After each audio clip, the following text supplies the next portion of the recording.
რუსთავის მერმა ქალაქის საჯარო სკოლების დირექტორებთან საინფორმაციო შეხვედრა გამართა. განიხილეს სკოლებში მიმდინარე და დაგეგმილი ინფრასტრუქტურული პროექტები. მიმდინარეობს მე-6 საჯარო სკოლის სრული რეაბილიტაცია, რომელიც 700 მოსწავლეზეა გათვლილი. სამუშაოები ზაფხულში დასრულდება. დაგეგმილია ახალი სკოლების მშენებლობაც.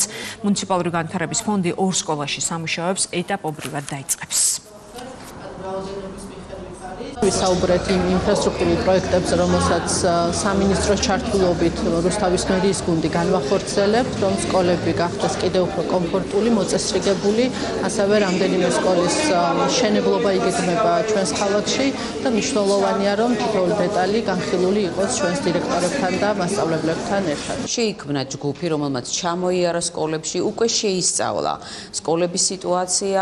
დღეს ჰქონდა შეხვედრა, რომელიც ძალიან ნაყოფიერად მიმაჩნია, იმიტომ რომ მთლიანად დავინახეთ, რა დამოკიდებულებით არის ქალაქის მერი, პირველი პირი თუ მისი მოადგილეები, როგორ გეგმავენ და რას გეგმავენ სკოლებთან მიმართებაში.